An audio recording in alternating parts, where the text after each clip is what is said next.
like when yeah, like the day is slipping away. yeah. So I try to do this. Are you able to kind of regroup then and get it in anyway, even if you missed your subject time in the morning? Like, are you able to kind of shift gears and do it anyway? Yeah. Yes, maybe sometimes yes, sometimes no. I mean, sometimes, the whole idea is to be setting appointments, right? Yeah. And so if we're setting appointments, now we're just creating chaos, creating this busyness in our lives. So I would just encourage you to not lose focus on putting in the activities, because it is going to, it will produce setting appointments and writing contracts. So we're in session 6. Guys have now, this is the end of your second night. And are you seeing some benefits? Are you seeing some fruits of your labor? Some things that are happening because of the time that you're putting in, making that time to do your calls, and tell me a little bit about that. Anything? Yeah, we've gotten to listen. Awesome. Very good. Great. It's just, I think it's the touches. Yeah, You know, absolutely. It's making sure you touch your people and what Gary Keller preaches, It was 33 touchdowns, 36 touch, and it's just, and it makes a difference. You don't realize how big a difference. And last night, Jill and I were talking.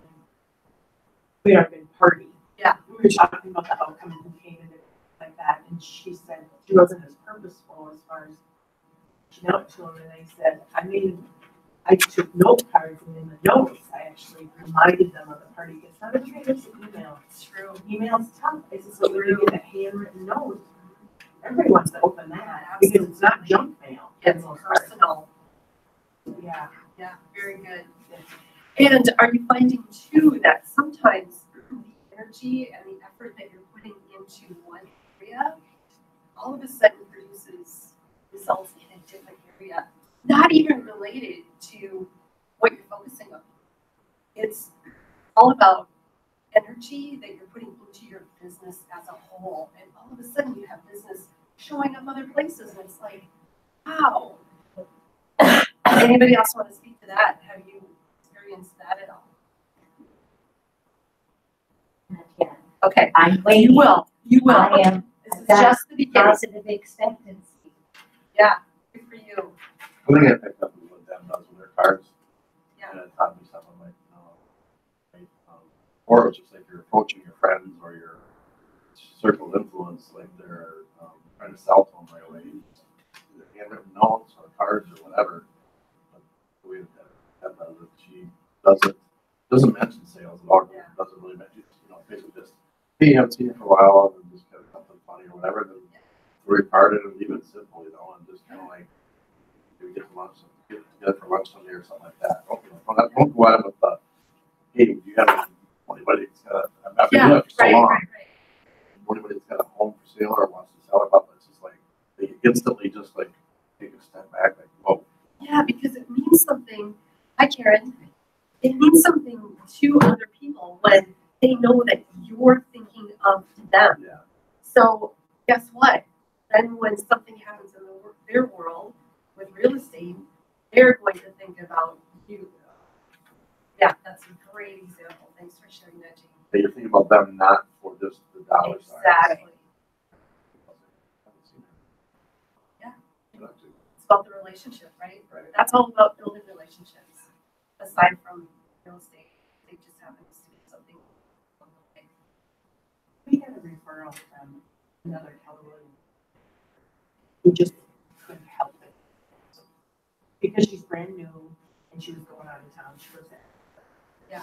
And the client, we found a house and wrote the purchase agreement last week. And she came last night, she brought her son.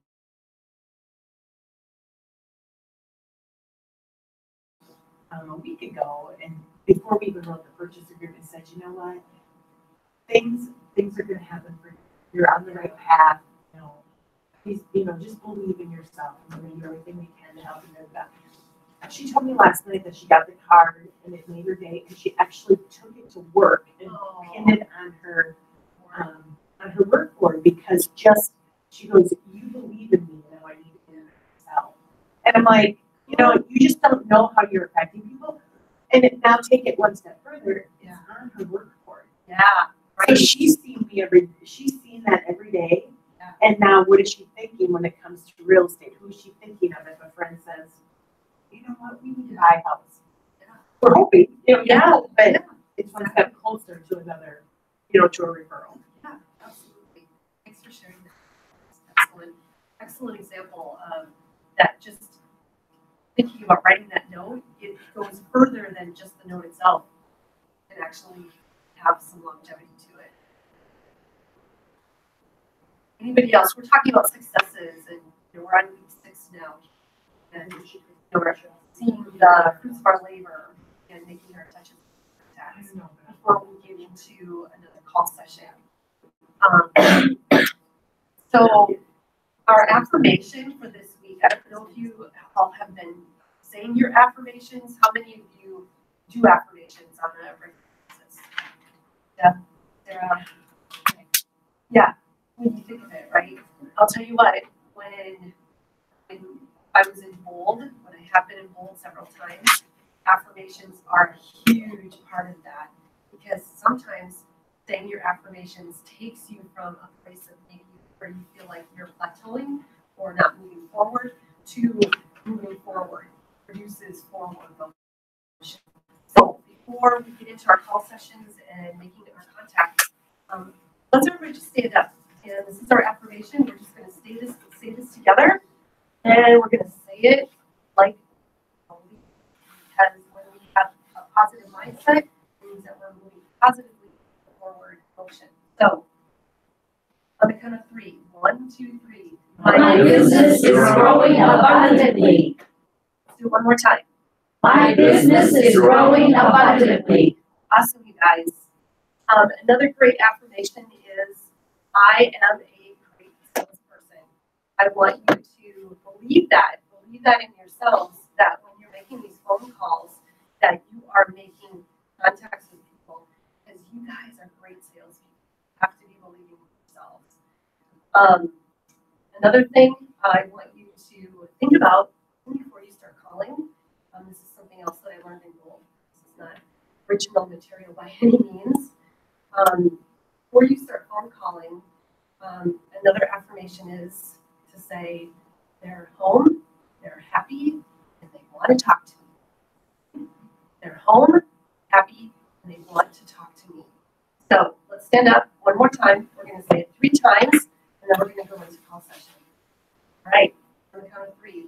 They're home, they're happy, and they want to talk to me. One more time. They're home, they're happy, and they want to talk to me. Once more. They're home, they're happy, and they want to talk to me. Awesome. All right, so we have until 9:40 to make calls. And when you get back, I'd like you to report to me how many contacts you made, how many people you talked to, and how many appointments you set. Because that's the whole idea. We're not here to just be talking on the phone. Our main objective is to set appointments. So go set some appointments, come back in, we'll talk about it. We'll talk about your successes. We'll talk about maybe some stumbling blocks that you came across, maybe some objections that people had, and we'll discuss that. I'll see you back here at 9:40.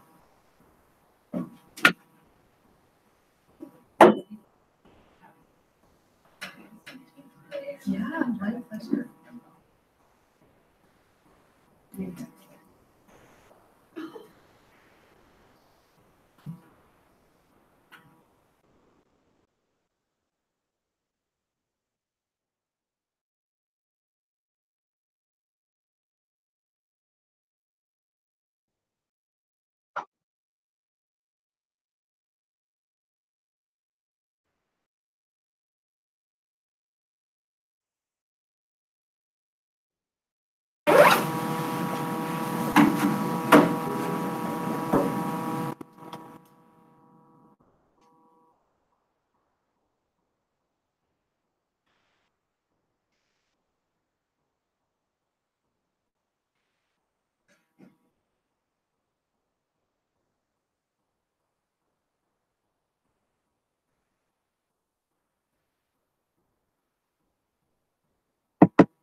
started yet?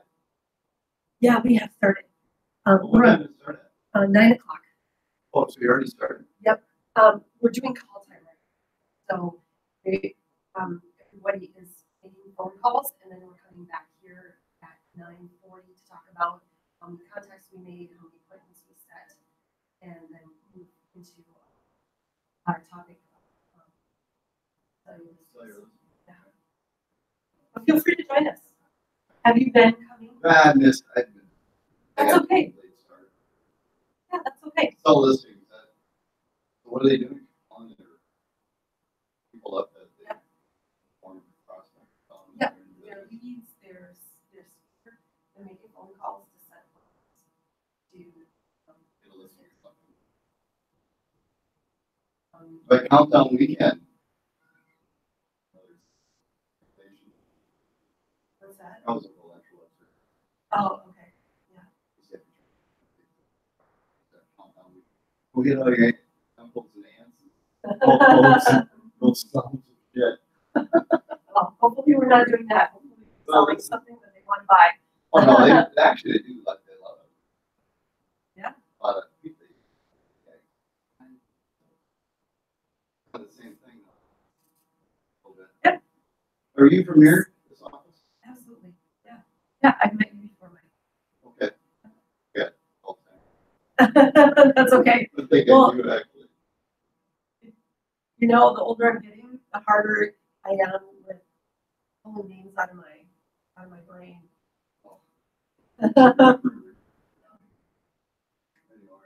Yeah. All right. Well, Feel free to stay in here too if you want. okay.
So like.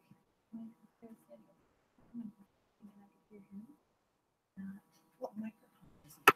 It's on the thing up there.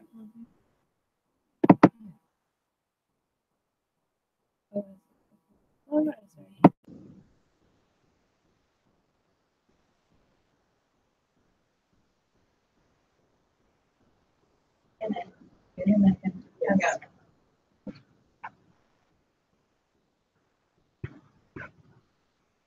Testing the volume. Testing the microphone. Is that any better if you can hear me, Katie?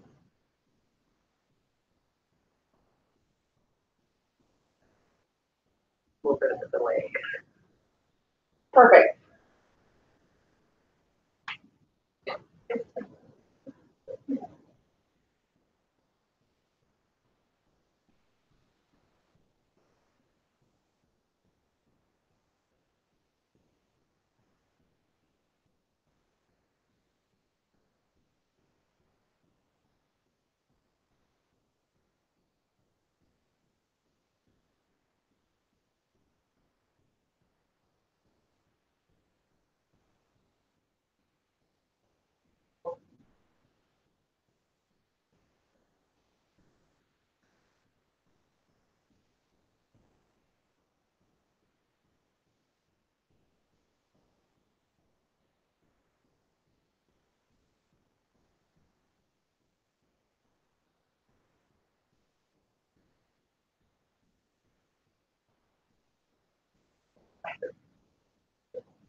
Hi, how's the night going?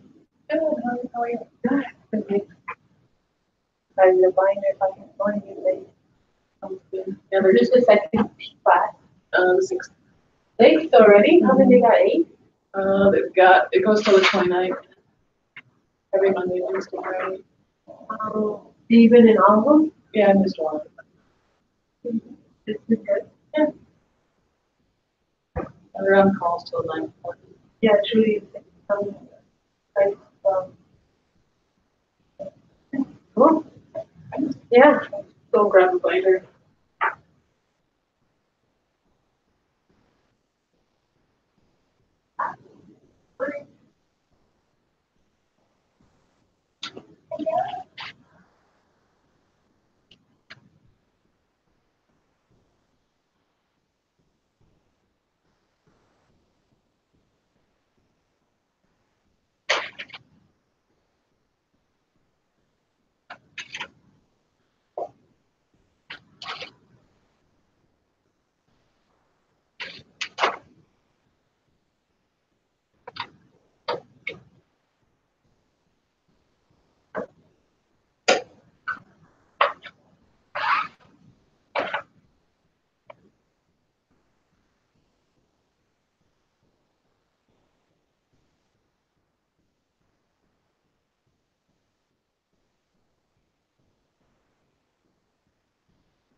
my God, I woke up with a shitty, I was supposed to be back here in 20 minutes.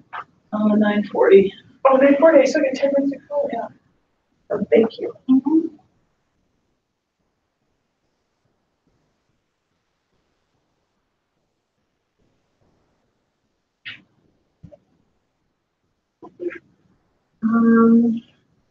Where's everybody? Yeah, you can do any of that. I grabbed the binder. Okay, sounds good.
Well, I made 6 calls as a person. Yeah.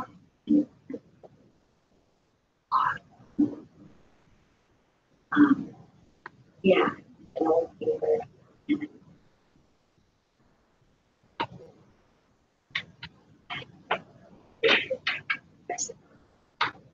Oh, And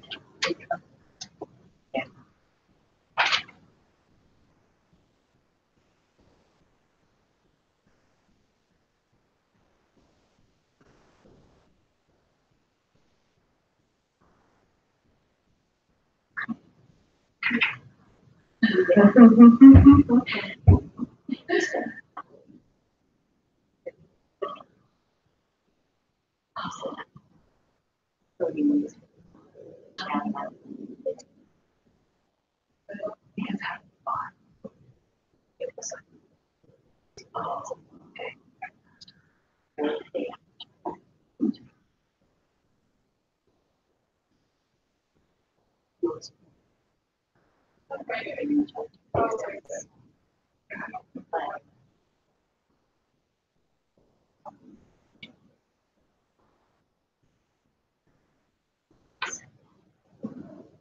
he would just hold it on.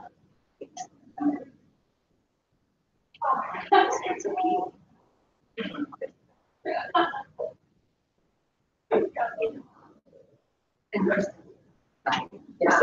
He says tongue in cheek. I know it really well. Right. And I know it. So anyways, you know, it's like, you can't see that.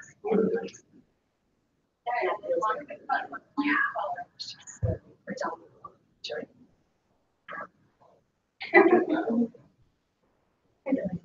It's quick. Just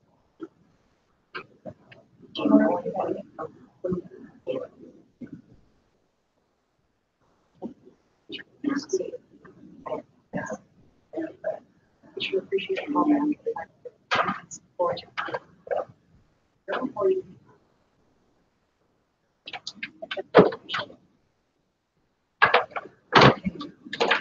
Just do it. No.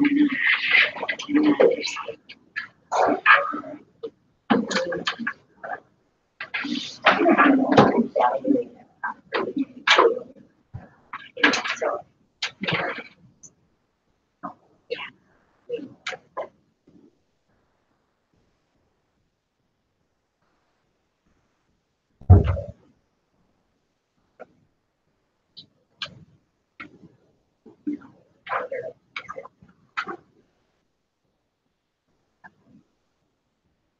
Yes, and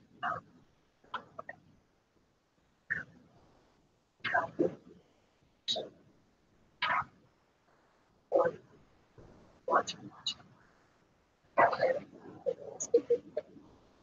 It is. It's fun. Yeah. Yeah. All right.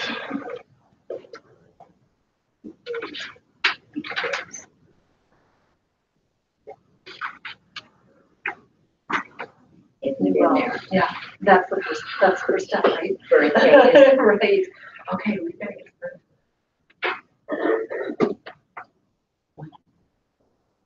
That happens all the time. Okay, so Sarah, I know you have one contact. Yeah. Anybody else have any contacts? Oh, All right, never mind. that you talked to? Yeah, So you may followed up your two? At 2-2. Awesome. Long conversation. That's good. Not gonna list right now, they're already both in prior. I'll tell you in a second. Sure. Yeah, sounds good. Coming down the rotors though, that's why you put them in the database. That's exactly it. When the timing is right, it's all about timing. Filling the funnel, right? Mhm. Filling the funnel. Filling the funnel. I love filling my funnel. There's an affirmation for you. Exactly, I love filling my funnel. I That's love a tongue twister. and I'm there when they come out the bottom. Yes. And make it to fruition. Filling the funnel is fun. Yeah. We're funnel filling. I mean, funnel, wow. Funnel filling fanatics, how about that? Yes. How about you, James? Did you talk to anybody? Did you have any contact? Awesome. How many? 3. Good job. Did you set any appointments? Yep, I got one for Sunday. Woo! Nice job. Don't expect any miracles, but we'll see. There's always a It's chance, not right? Positive results. Yeah. No miracles needed, just positive results. What kind of appointment? She wants to go see Lori's house on 1904. Good. Helping one of our own. Yep, Wait, 1904. 23rd, 23.5 Street Southeast. Oh, Lori She just- May? Okay. Yeah, and she just was selling it not too long ago. Oh, good job. You previewed it, right? Nope. no, that was 2916 Northern Slopes. Oh, it was? Yeah. Well, I think this is it. I don't know. I'll have to double check. Well, good. This will be about house number 12, I think, Ashland. So, You're the right one. I'll probably have to be about 15 minutes early too. Yeah, you've got to see him anyway. That's what I tell Nope. people is I want to look at everything anyway, so you might as well come along with me. I'm already in Rochester on Sunday anyway, so why not? Okay, so, Deb, how'd you do with calls? Did you have any contacts? Did you Yeah. talk to anybody? Yep, I got one that, over Claremont, the mayor of Claremont. Wow. That's That's also awesome. 10-acre property, Cool. Oh, Did you yeah. set an appointment? next Wednesday night. All right, so we got an appointment. All right, Jill, how about you? Did you make any contacts? I tried. Okay, And I got one. okay, so you didn't talk to anybody. Okay. All right, so, good job, you guys. James, I just want to clarify, unfortunately, one of your appointments does not count because an appointment is an appointment with somebody that you're signing a contract with. or the potential to sign a contract with. So James, I'm assuming that this contact, you already have a buyer rep agreement with her. Nope. So are you, Jason. or Jason, I'm sorry, Jason. So are you going to Yep. sign a buyer rep contract with her? What day did you sign? Sunday, Are you going to sign a buyer rep contract with her on Sunday? probably tonight. Okay, so we'll put your appointment back. We'll give it back. I just wanted to clarify that an appointment is not a showing. It's not a getting together for coffee unless you're talking about signing a contract. Because that's the only way we what? Make money. That's the whole idea. So look at our numbers, pretty good. Pretty good, About that's right. 2 out of 10. Yeah. People talk. It is good. Yeah. So let's talk about the week. So we're Friday, and all about listings and sellers. So Monday, tell me some of your ahas from Monday. Monday was Was meet with. Michelle? Yes, I think it was. Was that, that Thinking was doing our way back. listing. I know. Presentation. Yes. Listing presentation. Yes. So do you feel like you have a handle on your listing presentation? Start. I thought there was some really good scripting that took place in our role playing that we had in here. Yeah. Lori, yeah, we did some really good role playing that helped as far as I picked up a couple things that I really liked. That's good. And every time you do activities like that, it's all about making it better, right? It's all about honing, because when we start, we're not perfect, and we just keep doing it so that we get better and better. I think my problem is, I'm reading from one book of my author, I'm reading from another where I came from. I'm just kind of putting together different variations of it.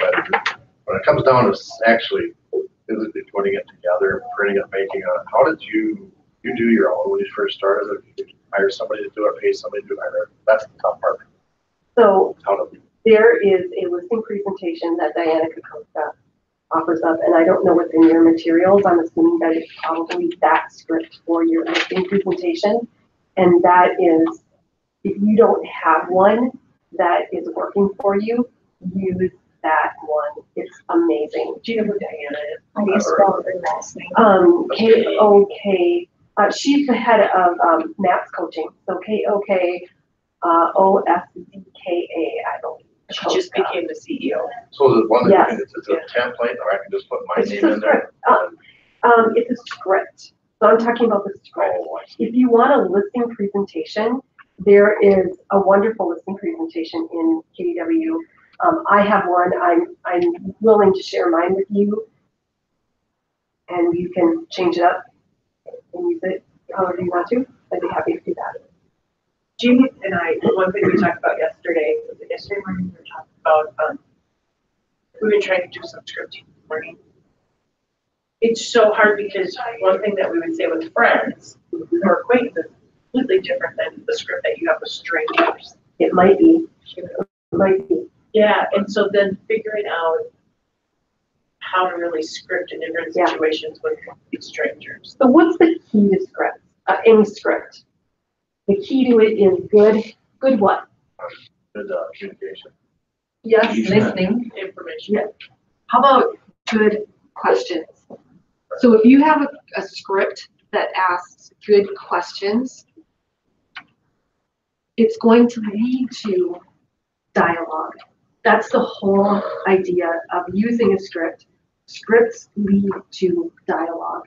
So if you're starting with a script that asks really good questions, it's going to engage you into dialogue and have a great conversation so that you can set the appointment, sign the contract. That's the purpose of a script. It isn't to get you to get locked into using certain words. Scripts are intended for you to ask good questions so that you can set the appointment, sign a contract. Because what do we want to accomplish when we're having a conversation? Whether it's a buyer or a seller. We want to know their motivation. We want to know how much they can afford or how much they want to make. What's their balance on their mortgage if they're a seller? If they're a buyer, how much can they spend? What's their time frame, right? And what's their final goal? That's what it's all about. What do they want to accomplish? If they're a seller, why are they selling? Why do they want to move? Is it so that they can leave Minnesota to move someplace warmer? What's that going to get them? Maybe they have family. If they move, are they going to be able to live closer to their grandchildren, their daughter, their son? That's what we want to accomplish, is finding out what's at the heart of what they want to do. And now we can really help them. Because if we know that by June that they want to move to Florida, they want to have their house sold, and they want to have another place to move into in June, now we know we've got to get things moving here. It's March. So now you know how to guide them along the process. Now you know that you're going to have to price it aggressively. Can you price it aggressively? How much do they owe on their mortgage? Oh, I don't even know how to shut my watch volume on. Karen, would you mind closing the door? Thank you. Any other questions about that, or anything that you have to add to that? If you get somebody that says, when you find out where they're going, you can add another piece to that puzzle. Say they're moving down to Florida. You can help them move down to Florida. And that's something to really put that feather in your hat and practice that script, because, it's just a matter of saying, hey, you know what, we've got a bucket load of resources down there. I've got some acquaintances within our Keller Williams family that I would love to refer you to. Would that be a possibility? Would that help you? Yeah. And most of the time it's yes, because they know you can help them on this end, but do they know that they're going to have help waiting for them on the other end? And it's a paycheck, it's an additional paycheck for you. Good point. Thanks for sharing that, Deb. Exactly. It's Value. Adding value. Absolutely. Very good. So we didn't do our teams today, and your chance. Is everyone here? Is this typically how many are here? Somewhere. Okay. What are your team names? Do you have two teams? White Storm and Money. And money makers. So, money makers. Money makers.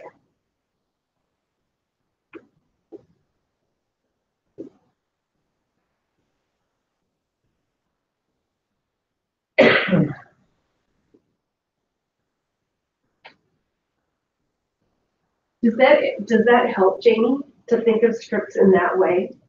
Yeah, I was thinking about a totally different thing, and actually a presentation script. Listing. Yeah, but yeah, you're right, it's a question. I've always went by even in this sales or any sales I've done, I've always went by who, what, when, where, how, why. I always stick in the back of my mind, because it's like, sometimes you can go there and think, oh, what am I gonna talk about? Well, I'd be driving to appointments, and I would think, okay, just go to those words, who, what, when, where, how, why, who, what, when, where, how, why, and just when you get there, just think of, okay, like you said, when do you need to be sold? When do you need to sell it by? Right. Where might you be moving? So it just starts the sentences and the questions, Exactly. and then once it starts rolling, you just go with it. Exactly. So in Diana's script for listings, she has it very simplified. It usually takes her an hour, most hour and a half, to do her presentation. She doesn't even use a PowerPoint. She doesn't use anything. She doesn't usually bring anything except her listing contract. And as a matter of fact, she meets in the kitchen. She has them.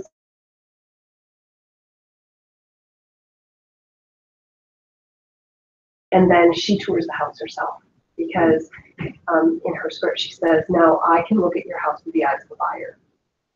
They know their house. They've lived there. But she wants to walk through it using the eyes of a buyer. And after she has walked through the house, she takes about 10 or 15 minutes. She sits back down with them. She starts asking them those questions, and then she asks them to sign the listing contract. So just really short and sweet. Now, will we do that with a friend? Maybe not, right? Maybe it's a little different. However, the idea is the same. For anybody that wants this, and I didn't even know it until I went to family reunion and was in a class with Diana. On your phones, there's an app that's called KW Map Coaching, and download it. It's got so much information in there. You have power-ups every single day that you can get and it's Diana talking. Sometimes Tony. Tony DeSolo is her husband. Yeah, and they met in real estate. Yeah. And there is a ton of scripts and really good scripts. So if you get the opportunity to download it, please do, because it really has a lot of information. Let's just write that down. It's KW Maps Coaching, I believe. Here. And I was like, I'm not sure we're supposed to all have this, but the class that I was in, she was like, sure, you better all have this. You know? There you go. It is called KW Maps Coaching. Yeah, and yet I get reminders every day. Okay, power-up session is starting, and she's usually the one leading it, and just giving you a short, quick little jump on the day and some advice. And Cool. Yeah. Very good. Everybody get that? KW Coaching? Yeah. Perfect. They really have improved the ability to access information. Yes. So do they offer in the app, are you able to access scripts or? Yep. Okay. And it's all different type. I mean, that's one of the tabs on the bottom. Yeah. When you get into it, you know, it looks like this, but one of the tabs on the bottom, the second one, it says scripts, and then it's got buyers, but it's got buyer, seller, other. Awesome. And so it has just different scenarios in there, Yes. and different pieces of advice. Cool. Okay, so Monday. What about Wednesday? What were some of your takeaways, some of your ahas, some of the things that you were really able to take and incorporate into your businesses for Wednesday? That was Karen Baldridge, I believe. Discussing CMAs, I think, is so important because it's so subjective what you're going to choose for your CMA. And I don't think we do a good enough job of discussing the best ways, best practices. Of doing CMAs. Were you able to learn some? Oh, absolutely. Awesome. And who chooses price? Do you choose price or do the sellers choose price? The market. But I'm talking about list price. The seller. The seller chooses list price. Based on the information you provide. So to Karen's point, it's very important that you're providing accurate information so that they can make the best choice for their situation. Okay, so we're going to shift gears a little bit. So listing presentation, pricing is crucial. You have the listing. Now what do we need to do? We need to sell it. Exactly. Because we can have 10 listings, but if they're not selling, we're not making what? Money. And yep, exactly. And the great thing about this business is that we have the capability, there's no ceiling on the amount of money that we can make. What is the objective of our businesses, of our real estate businesses? To solve problems for people. That's one of them. Help other people with their Yep. big transaction in their life. Yeah. Diana and Gary would say that the purpose of our businesses is to fund the perfect life for us. I'm talking from our perspective. Yeah. So if that's our purpose, if that's what we're going to be doing, we've got to sell some listing. So we're going to talk about the best way to do that. And we're going to talk a little bit about the mindset of that, because the mindset of getting a listing compared to the mindset of selling a listing are two different things. So you put things into action, you put, you've set your appointments, you've got your listing agreement signed, you've got your listing in MLS, and now what are we going to do? So those are the things that we're going to think about and talk about today. Oh, we need to take a couple of minutes. So we had 9 contacts. So some of you have note cards to write out. Let's just take a couple of minutes. Did you all bring your note cards to write on and send out? I don't want to skip that step. Let's just take a couple of minutes, at least just get organized to do that. And then we'll get into this discussion. Because if we don't do it now, time is going to fly by today. And I don't want you to miss that opportunity to reach out with snail mail.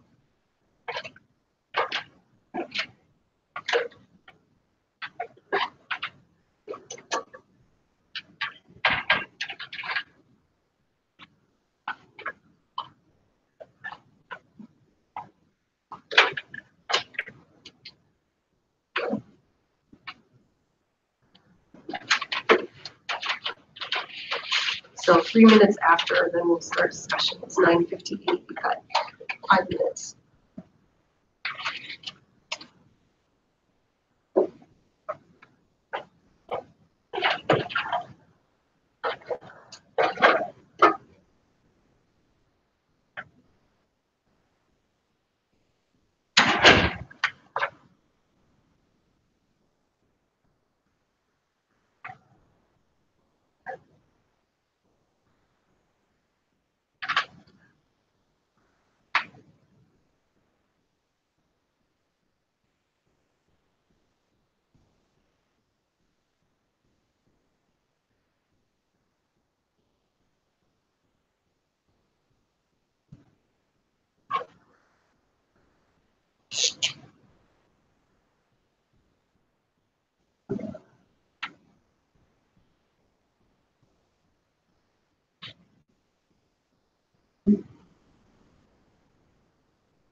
Okay, hopefully you had a chance to write at least one or two. You wouldn't mind putting those aside. How many of you have read the Red Book, Millionaire Real Estate Agent? In the process? In the Yeah. process. It's a lot. Not that you have to sit down in one sitting and do the whole thing. It's a lot of information. They have an audio now, it's not audio. Oh, is it really? Okay. So one of the things I love about the book, however, is the diagrams. I think Gary uses really great diagrams. This is one of the diagrams in the MREA. And I want to talk about it for just a minute because it's very, very important. So he uses a triangle for setting up our business. And on this side, we have listings. Anybody know what's on this side of the triangle? You recall? It's leads, actually. Anybody know what's on the left? Excellent. So what does he mean by leverage, Deb? What would leverage be? Hiring somebody to do your marketing. Okay, people. Having an assistant that can handle your paperwork. Yep, people. What else would be leverage?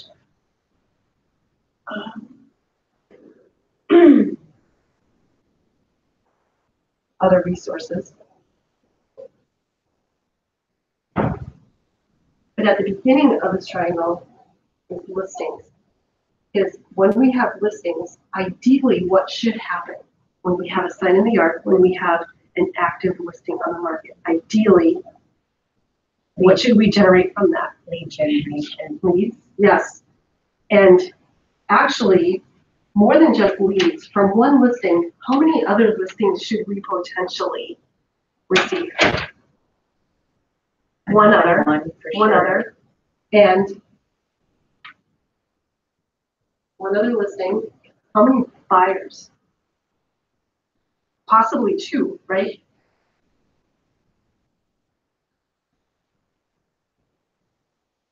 And how do we acquire that? It's from leads, from our listings. So how are we getting leads from our listings?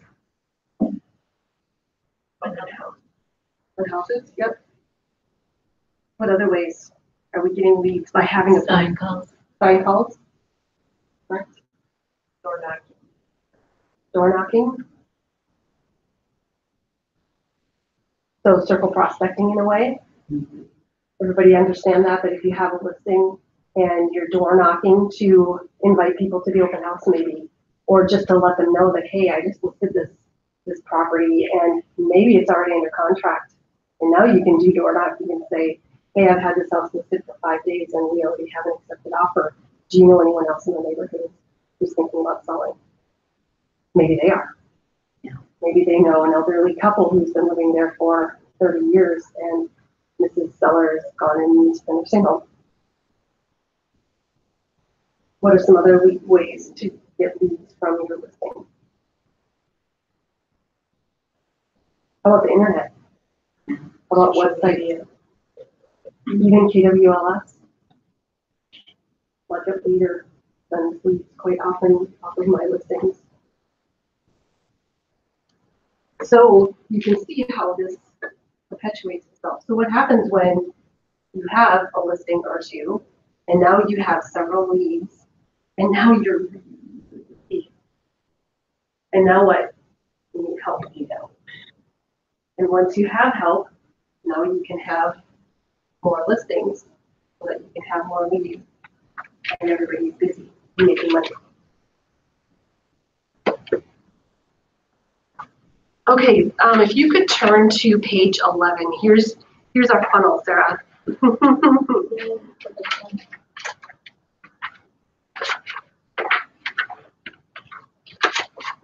So here's our mindset. Successfully marketing and servicing a listing is very important to you and your clients. So those are the topics that we're going to talk about today.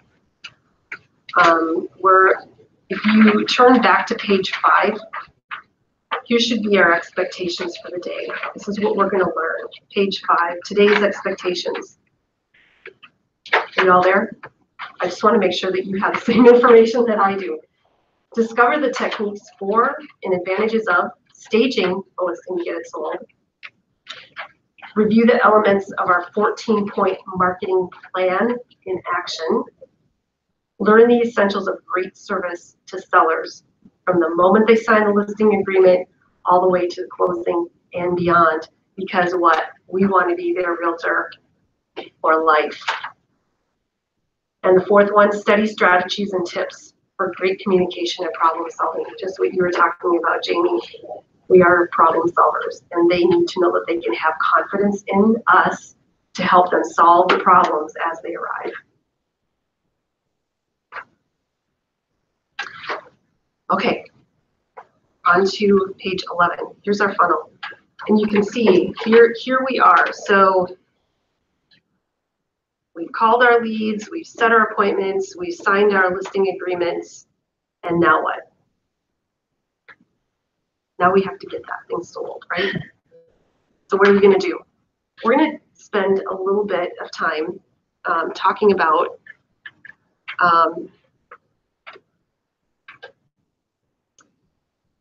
what is our duty to our sellers. And there's a really great word that you've probably heard Aaron talk about, Zach talk about, a lot of people talk about that. We owe what? We owe fiduciary duties to our sellers. And if we don't understand that word, it's hard for us to understand the concept of that and what that really means. How does that actually play out? How does fiduciary duties actually play out? We owe them, right? We owe our sellers fiduciary duty. Anybody want to speak to that? Tell me what that means. If I owe somebody fiduciary duty, what does that mean? There are 7 things that confidentiality, obedience, old car. I learned it in school. Yeah, I learned Elsie Dora. Oh, That's how it was explained. Honesty, disclosure, Yeah. accounting, loyalty, obedience. Okay, so that's not fiduciary. Obedience is obedience, loyalty is loyalty, fiduciary is fiduciary. oh. It's ethical relationship. Totally sure that financially you're being honest and managing. Correct. You said the right word. It's financial. It has to do with they are paying commission. They are paying us. They have financial skin in the game. Yeah. So by owing them fiduciary duty, yes, it encompasses a lot of things, but it's because we're getting paid to perform and get their house sold. So a person who is legally or ethically entrusted to manage money or the property between 2 or more parties. So yes, all of those things are involved, our loyalty, our confidentiality, all of that. But don't lose sight of the fact that, I mean, if you loan your car out to somebody, they owe a duty to you to bring that car back to them in the same manner and state that you loaned it to them. They owe you a duty to do that. We have a huge responsibility with property, with the money that is involved. And so once you understand that concept, these other things are just going to naturally flow, I believe.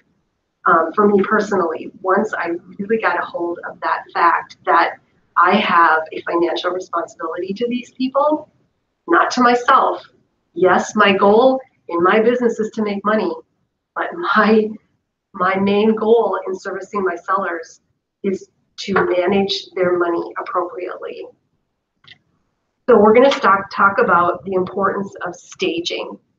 How many of you on a as a business standard, stage your homes, hire a stager, recommend staging to your sellers. Depends on the Anybody? condition of the house. Okay. So would you agree with me, Jason, that every home requires a certain amount of staging? Yes. Okay. So let's talk about what that means. How many of you have a partner, a business, someone who is a stager that you partner with for your listings, that you can bring alongside of you to say, I need some help here? Okay, we can, Deb, you do, and I'm sure Deb can share some names of stagers. I can certainly share some names of stagers. How many of you would agree with me that homes that are staged are in good condition sell quicker and for more money than homes that are not? Would you agree with me? I think 100% of us, right, are going to agree with that statement. So the question is, to what extent does that home need staging? And we come in contact with, we walk into a wide variety of properties. Some of them are in disrepair. So now we're talking about, not only do we need to make it look pretty, we need to address some condition issues. So let's talk about that. First of all, let's talk about condition as far as staging. How many of you recommend to your sellers that they do a pre-inspection of their home before it goes active on the market? How many of you do? Anybody? Raise your hand if you do. If that's part of your dialogue, if that's part of your scripting, part of your presentation, your listing presentation, to recommend to your sellers that they have a pre-inspection done on their home before you put a sign in the yard. For me, Nobody? it depends on the condition. Okay.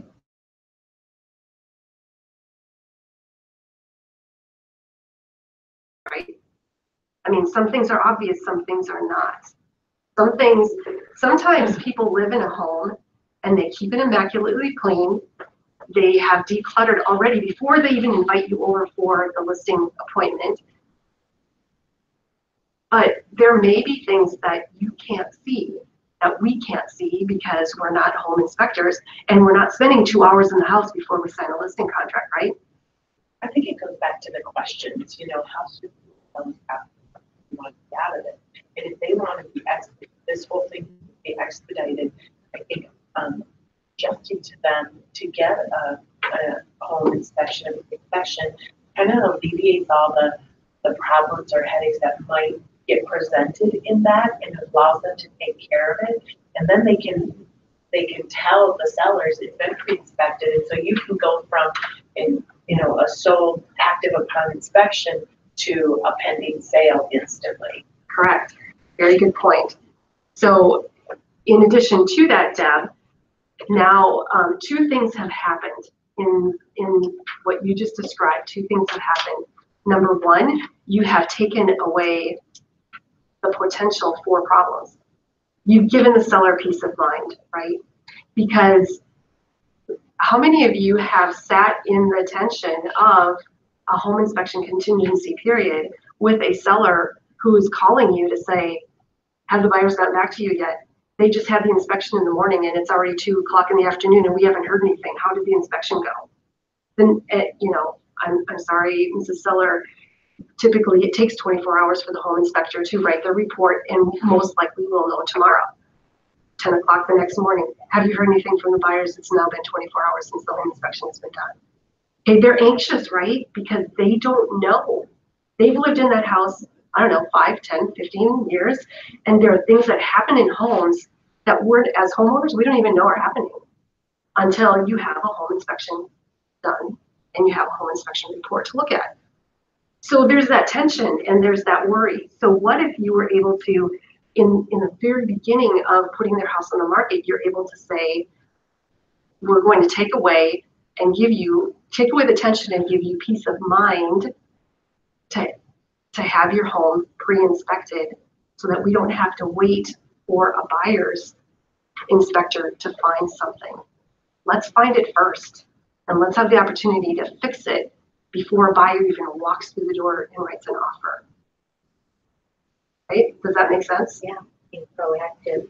The second benefit, so peace of mind, second benefit is it takes negotiating power away from the buyer.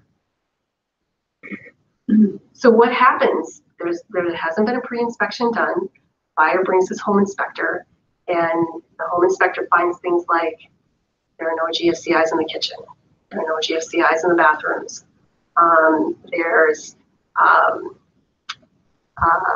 there's no CSST, there's a little, spot in the ceiling that looks like it might be something, but no, the home inspector doesn't know for sure. The furnace is making a weird noise, or it looks dirty. The furnace looks dirty. Okay, so all of those things could have been taken care of before the buyer even walked through, before the buyer even had their home inspector done. And now the buyer is on an inspection amendment asking for, $2,000 worth of work to be done. And the home buyer is saying, wait a minute, we're talking about CSST, we're talking about GFCIs, that's not going to cost us $2,000. Correct, it probably doesn't. So if you have it done beforehand, and now the seller has control, right? Yep. They can hire an electrician, they can have their father-in-law who does wiring do the work, and it costs them $0. But now there are GFCIs in the kitchen, so that when the buyer's inspector goes through, the GFCIs are there. They're not going to show up on a report, and the buyer's not going to be negotiating.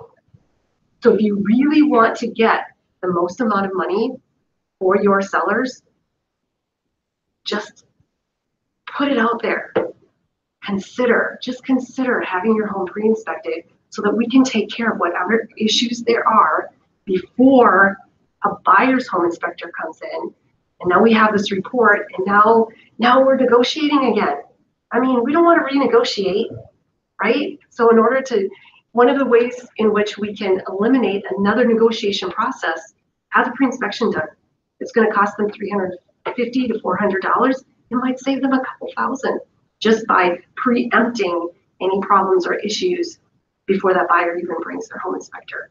And to Deb's point, if the home inspection is done by a reputable home inspector and you have the report available to buyers to look at, and their agent says, yep, this is a great home inspector, I know that they do a good job, they've done work for me before, you can trust that report. And by the way, call the home inspector, ask some questions.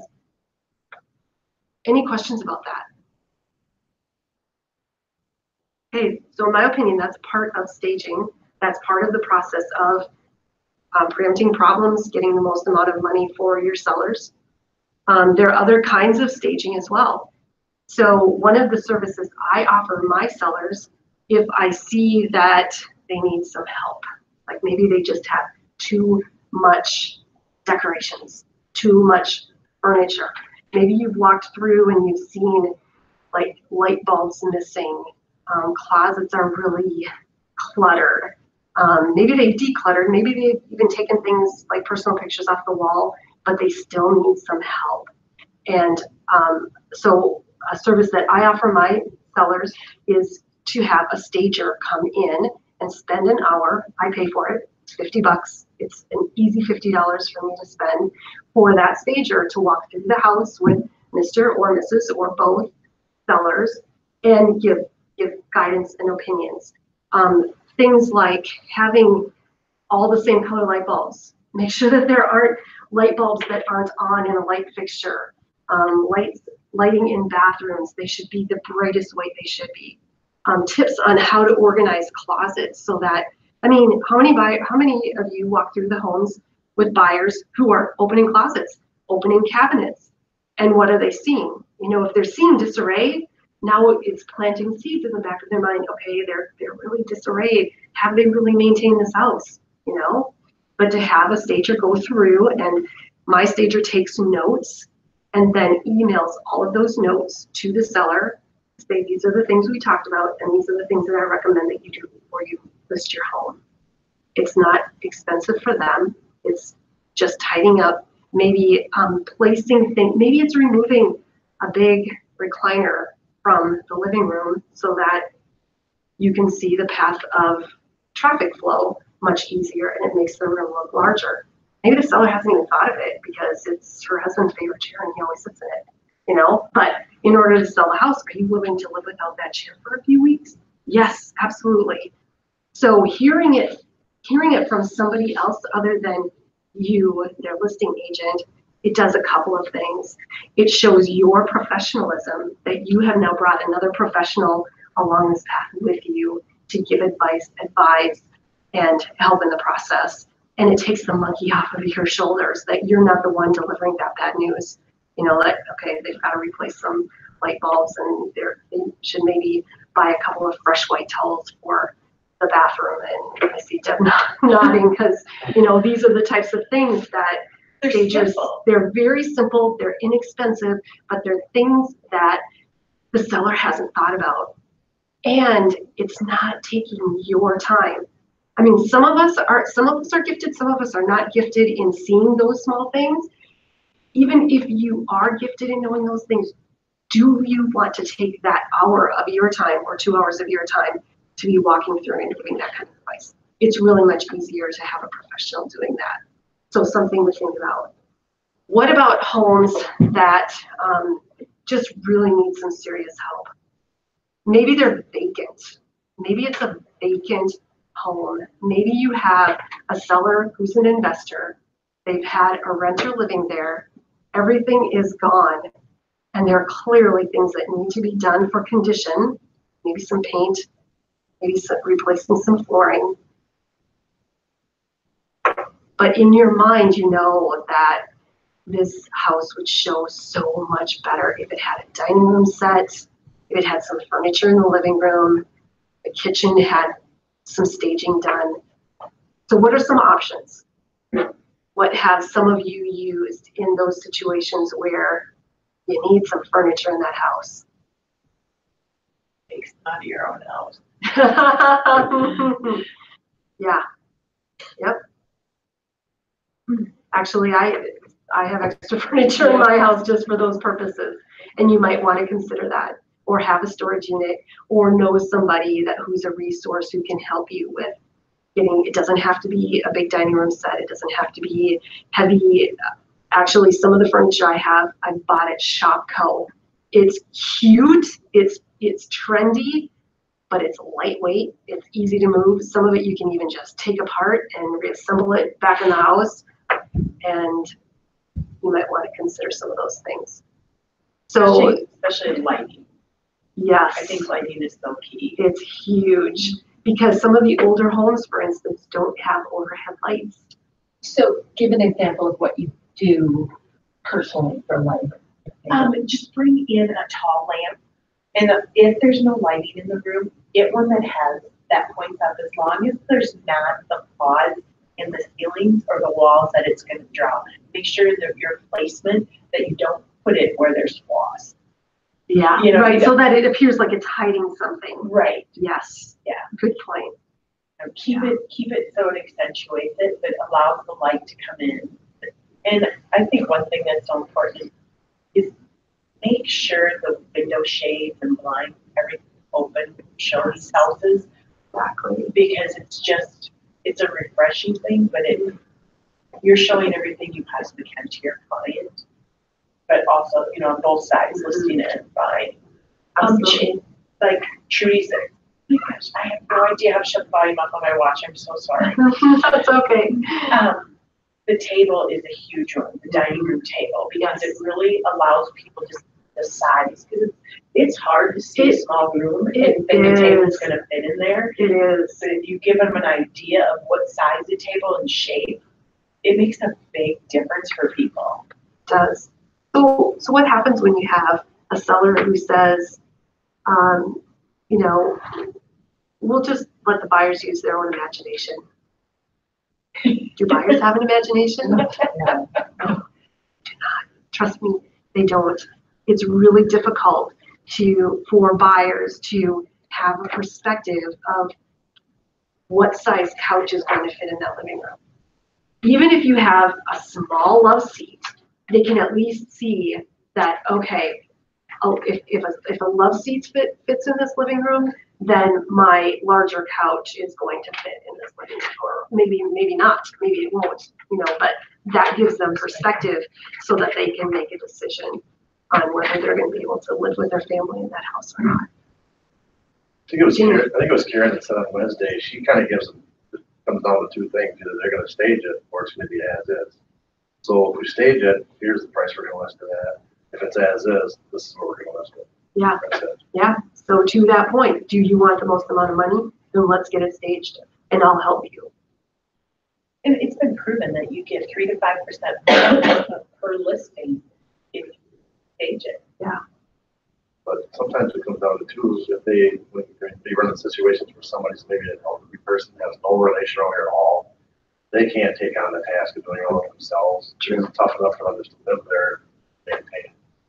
So what happens then if they have nobody to reach out to help them? They have you. Yep. You're the resource. And that's what I'm encouraging you to do, is to have some options. Have some tools in your toolkit that you can bring out in specific situations to really help them, because we're the professionals, right? And as we go a little further into the day, there will be a place for us to talk about that and offer resources to each other. And we're happy to do that. So in that case, do you use like a cleaning company and then also a moving company together, or how do you do that? In what situation? For if it's an elderly person? Yeah, you have to take the task on yourself. No, I'm not recommending that. I'm not suggesting that. I'm suggesting that you have resources to handle those situations. So there are companies like Smooth Move here in Rochester, who will actually come in and pack up things and move into a storage unit or move to another property. There are resources for furniture. So maybe, like in the case that you're talking about, Jamie, maybe some of the furniture is okay. Maybe you want to leave some of it in it so that you can show the buyer perspective on, size room based on the chair and the living room, the chair and the couch that are in the living room. But maybe they need a cover. Maybe they're orange plaid and they need, well, maybe you go out and buy a cover for that couch. So that's not orange plaid. Things But like you that. keep track of all your expenses too. All of them. So when it's closing time, you let the seller know that, hey, by the way, my commission is this, and then out of my own pocket, I spent this to get it done too, or what? I have never done that, Jamie.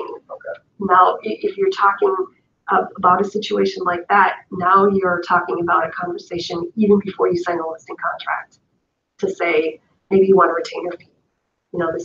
This is going to need a lot more attention. You're not here, you're out of state.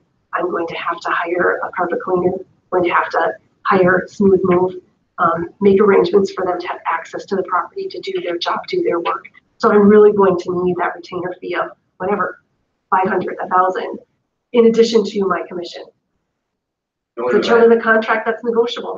They can say, see you bye, because I just talked to agent B over here and they're not talking about a retainer fee, and they're willing to come in and buy that couch cover as a business expense. Okay, so that's how I do things. That's not how you have to do things. But I have, like Deb was saying, we have some things that we're able to, pull out and use or go and buy. So great example, I have a listing coming on the market next week, and it has been used as an Airbnb. So the owners, it's an investment property for them. I sold it to them 5 years ago. They moved to the cities, but they have been renting the property out Airbnb. I walked in to do a walkthrough, and it's staged. They have furniture in there because it's a fully furnished Airbnb for patients at Mayo. However, some of the things that they have in that house are like dark curtains and drapes. And so I walked through with their house cleaner and said, take this and this and this off, because I'm going to the store to buy curtain panels that are brighter, cheerier to replace those. So, you have to work with these things on a case-by-case business basis. But when I buy those curtains, I'm either going to leave them for the next buyer, or I'll have them now in my toolkit with my other extra furniture and paintings and things that I have for staging. You don't live in a home, but, okay. It depends. Is that one gonna be coming soon on It is. It is. It's coming on the market Thursday. The reason I ask that is because you don't wanna be as, I don't wanna be as a realtor starting to pay for stuff in the beginning and all the way through the process. Mhm. And I've got money stuck in this now, and all of a sudden I get to closing, and all of a sudden, guess what? It's gonna take, they want a home warranty now too, and guess, and the only way that's gonna happen is if I, the realtor, pay for the home warranty, take it out of my commission. I mean, that's happened when I was over at Remax, and it's like, pretty soon you're spending money out of your, losing money, and Correct. you don't get too deep. So I'm not, So, exactly, Jamie, I'm not suggesting that you get too deep in. Home warranty is a whole separate issue because that's something that should have been agreed upon at the time of the purchase agreement. Okay, that's a whole different animal and situation and discussion point. I'm talking about some things that we can do to help our sellers with staging. And you don't have to invest money. Just keep in mind that the expenses that we have are tax deductible, okay? So everything that I have bought for my staging things, they're business expenses for me.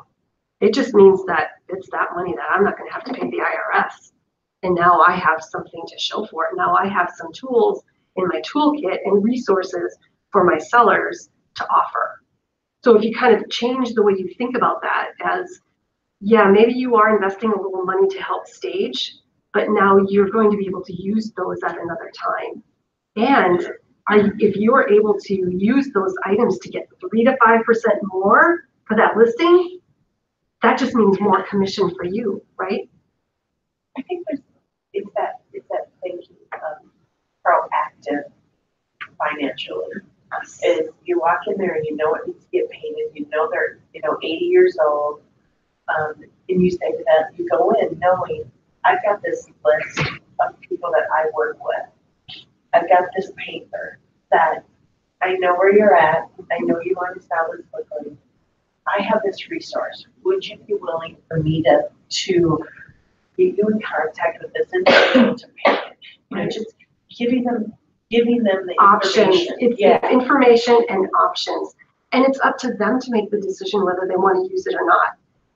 So when I'm doing my listing presentation, when we're talking about the CMA, I give my sellers 3 different prices. I give them a high, a low, and a medium. And I've done my homework, and I know that if they choose top dollar, if they choose best price on that net sheet, that there are some stipulations that go along with that. They have to do every single thing that I recommend in order to get that price. If they don't, then we're gonna have to retalk. Then you're gonna have to choose one of these other numbers over here, and it's not gonna be the top dollar. As long as they know that, and they're okay with that, then you're okay with it. I'm okay with it. But if they're adamant about getting top dollar, then there are things that go along with getting top dollar. And staging is one of them.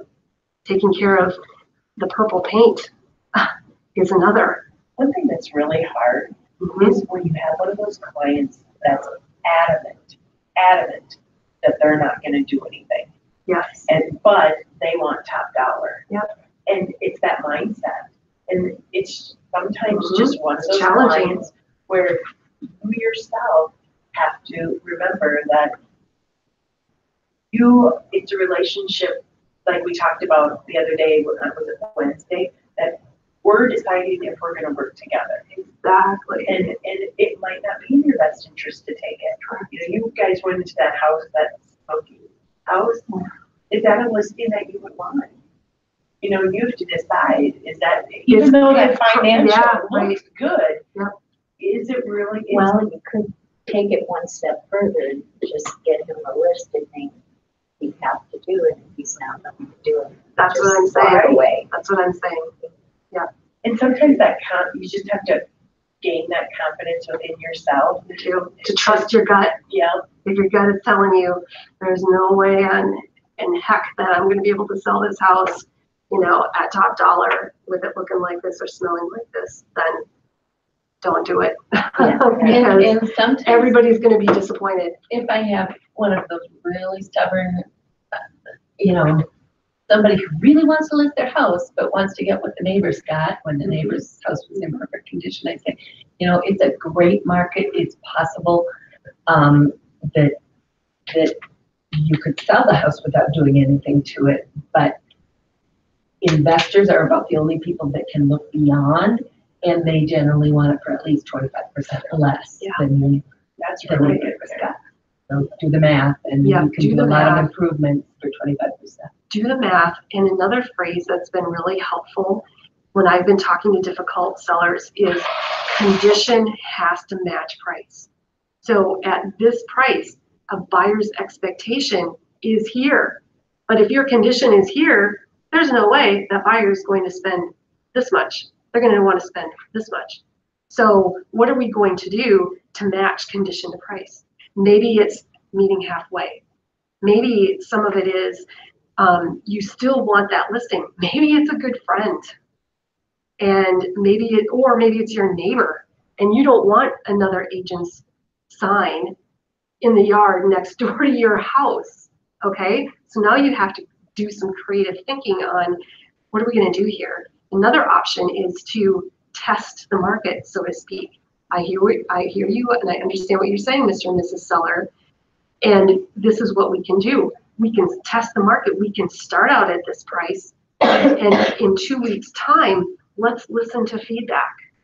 If we've had a lot of showings and no offers, or if we've had no showings at all, or just really crummy feedback, in 2 weeks, we need to lower our price to here and get it in writing. Put it in your listing contract that yes, this day we're going to start at this price, but in 2 weeks, we're going to reconvene. And it may not even be 2 weeks. You may know in a week that you're going to have to do a price reduction. Put that in your contract, that then the price goes here. And then if we don't get an offer, price goes here. And if they see that decline in price and now time is going by, they may choose to either list at the price you're recommending, that's reasonable, or do the things that you're suggesting in order to match condition to price. Just another suggestion. Anybody else? APA and I had an interesting experience. Was that yesterday or the day before that we? Day before. Yeah, so she has some sellers who are considering listing their home, and APA had walked through their home, and the price that they were talking about just really didn't match condition, right?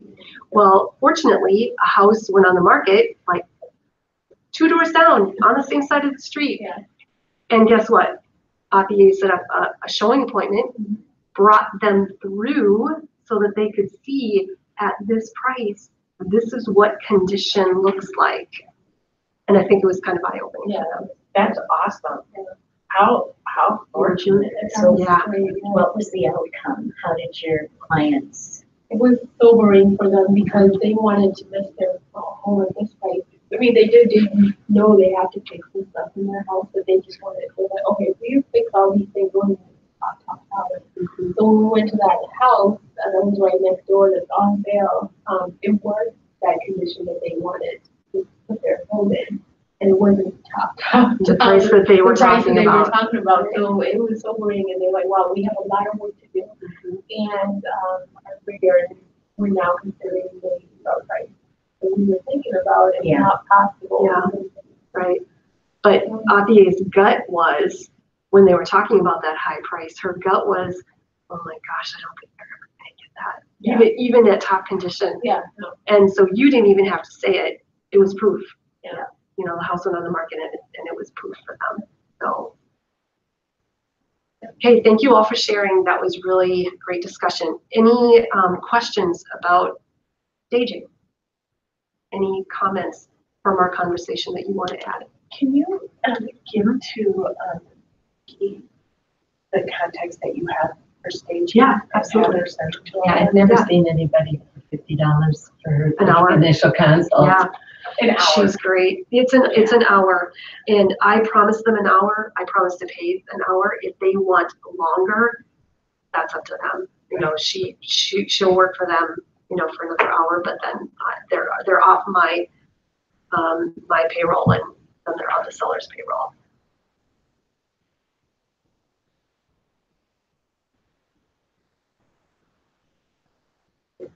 So the goal of staging on page 13.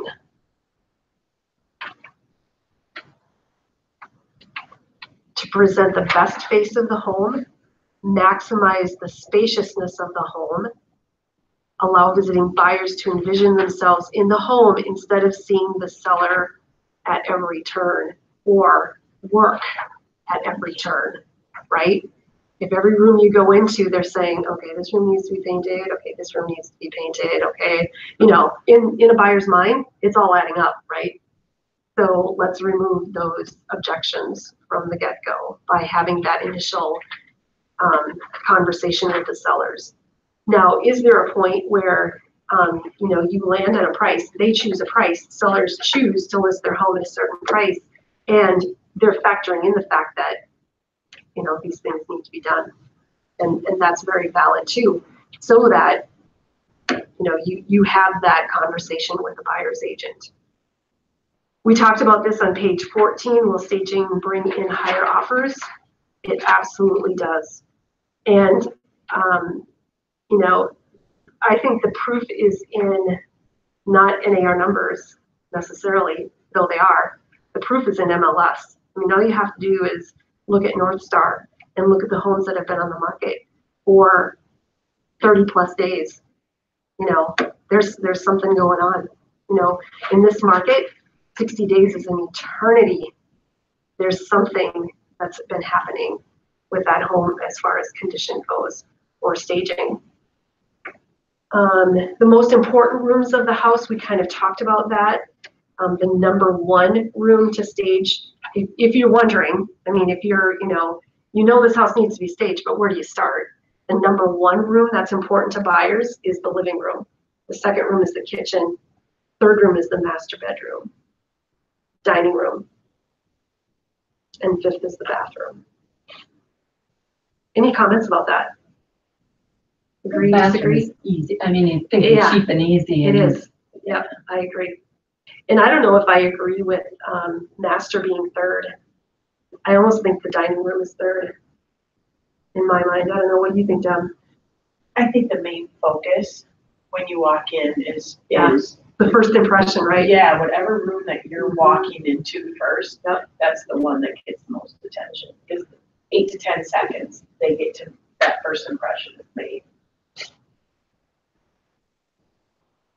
So on page 15, the importance of staging, some objections. We kind of talked about that, things that, why it's important to make repairs, why can't we sell the house as is? That's to your point, Deb. That sure, you can sell it as is, but then don't expect that top dollar either in your options for pricing. Okay, so we're going to move on to marketing the listing and the 14-step marketing plan that's on page 16. So do you all have page 16 in front of you? We're just going to talk about this.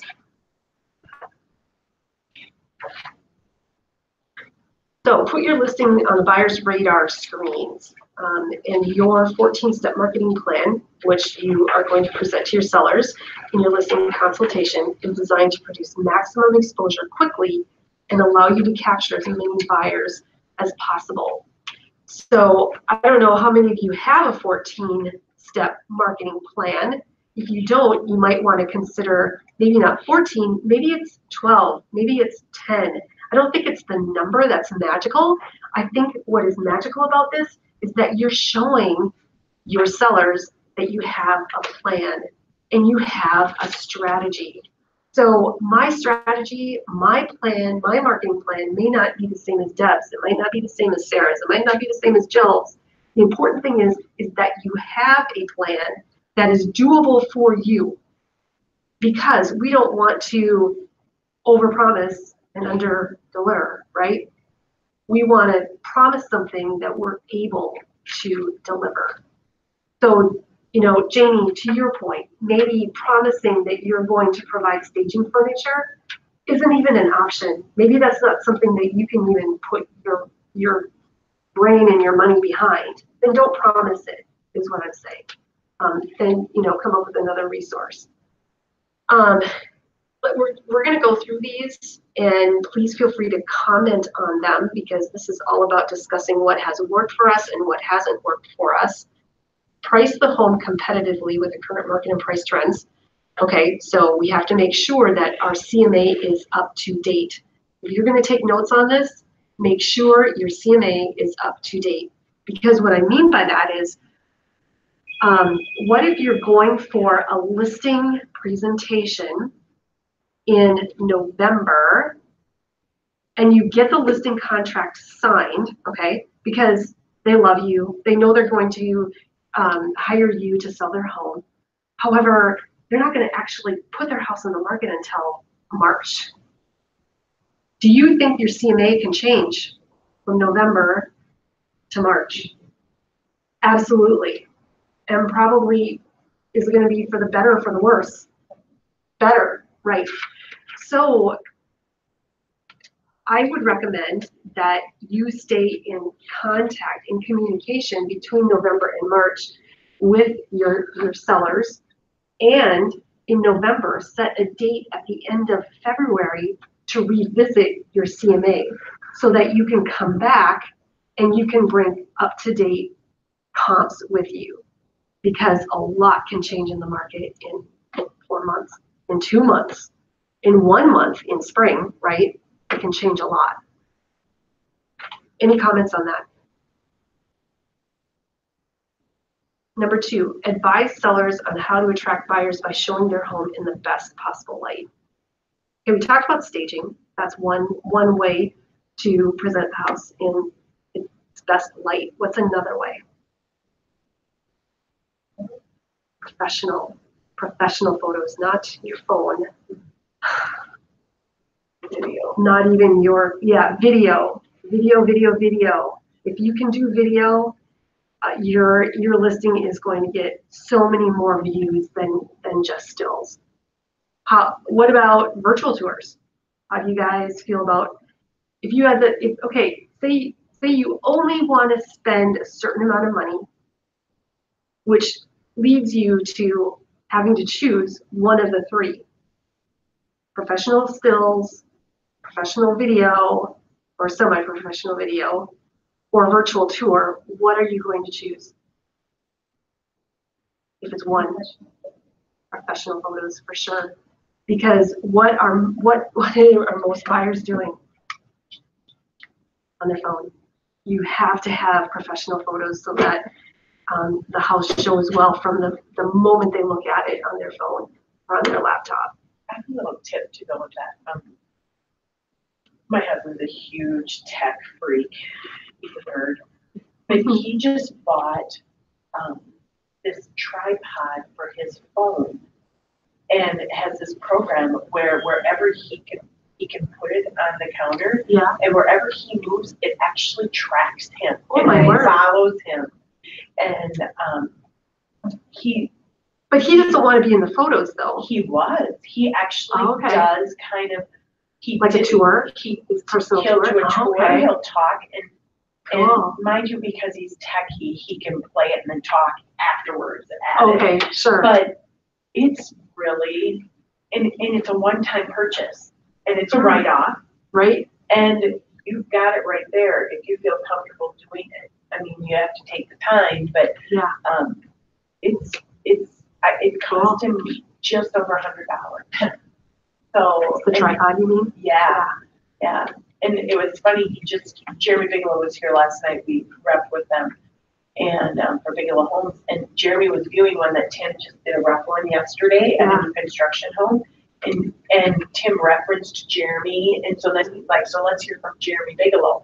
And so now he's like, now I know Tim's gonna interview me, but people like that. They want to hear from those builders. Yeah, absolutely. But it's a tip, you can ask him, because the amount of, he has data on, we posted a video he did on a new construction house that's staged and everything. Yeah. And the amount of exposure and people that have seen it, because you can track that, was crazy. I know, people love video. Yeah. They just do. Yeah. it's inexpensive, you have to feel comfortable and you know what you're doing. Yeah, thanks for sharing that, Deb. That's awesome. Number 3, place for sale signs with property flyers easily accessible to drive-by buyers. Okay, we all know that placing a for sale sign in the yard is extremely possible because, believe it or not, people do still drive through neighborhoods to see if they like a neighborhood, to see if there are for sale signs in that neighborhood.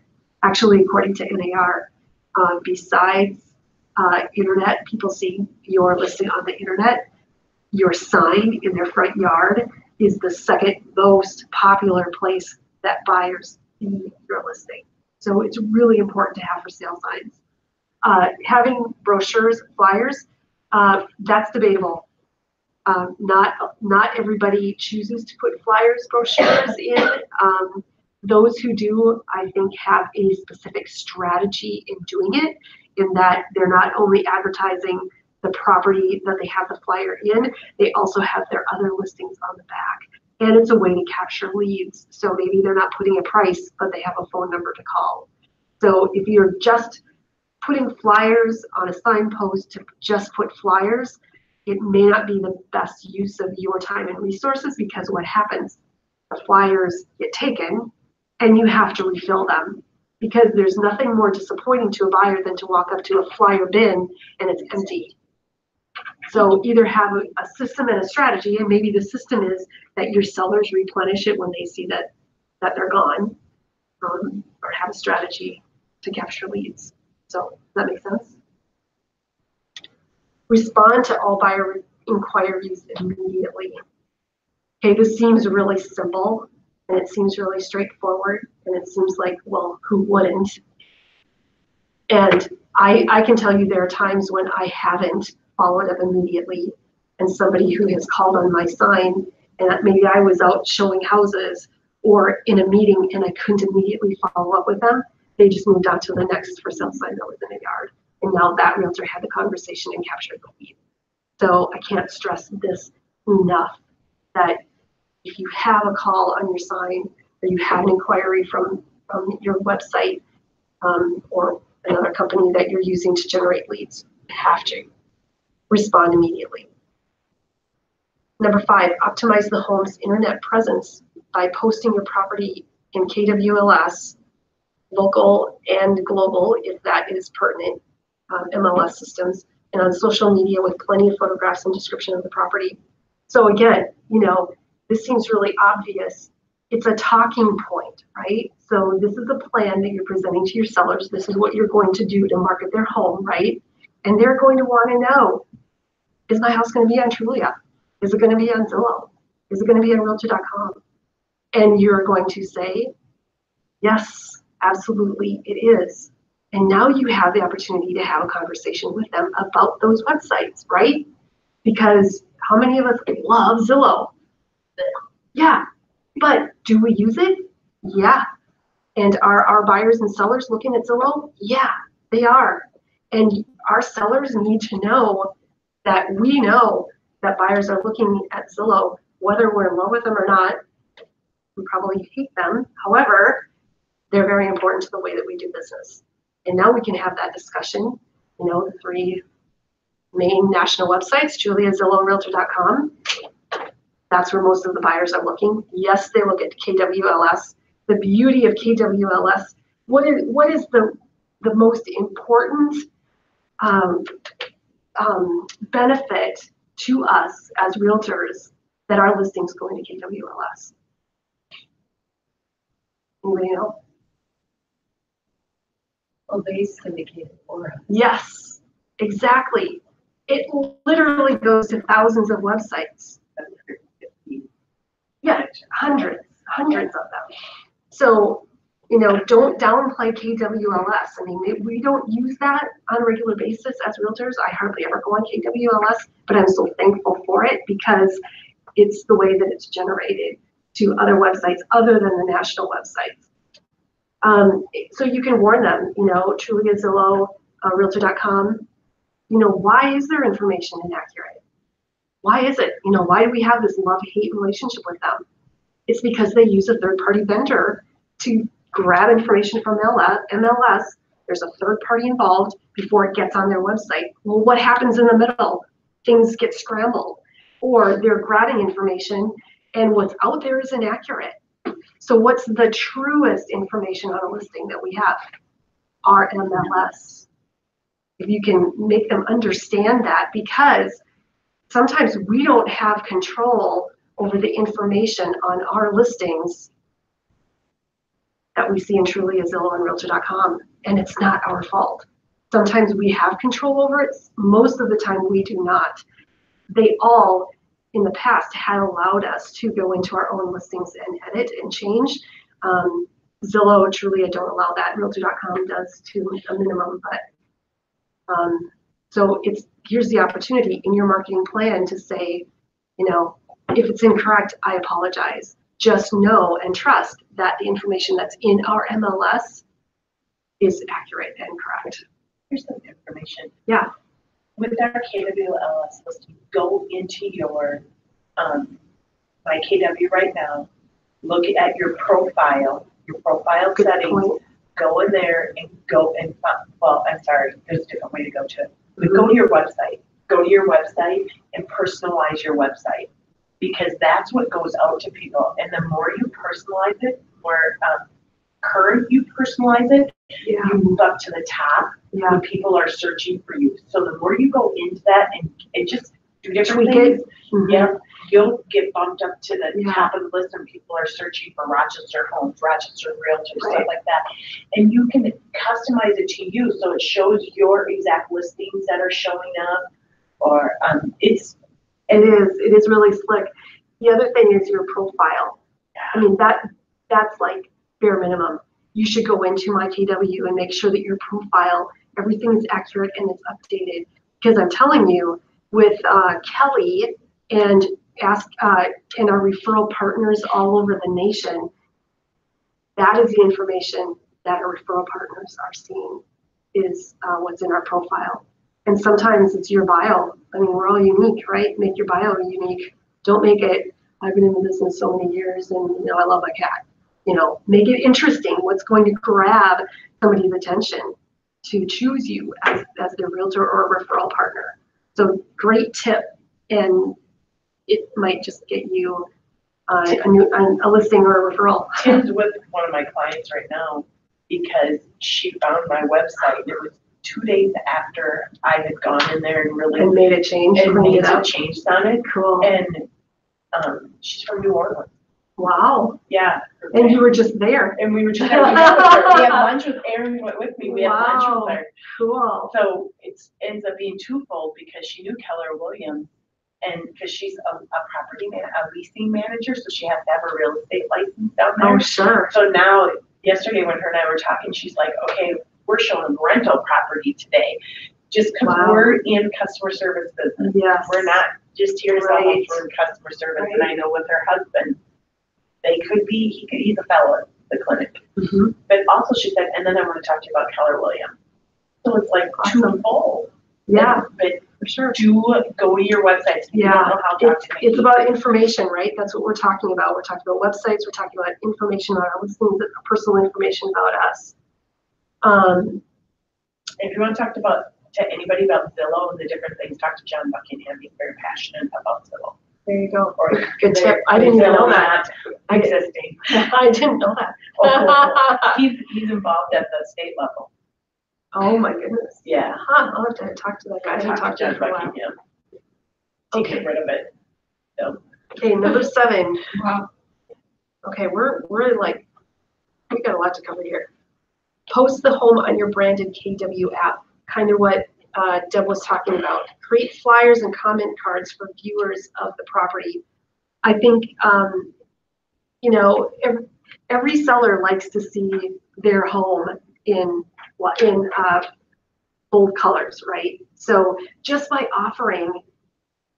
making up flyers so that they can have it on their counter for when buyers walk in, it goes a long way.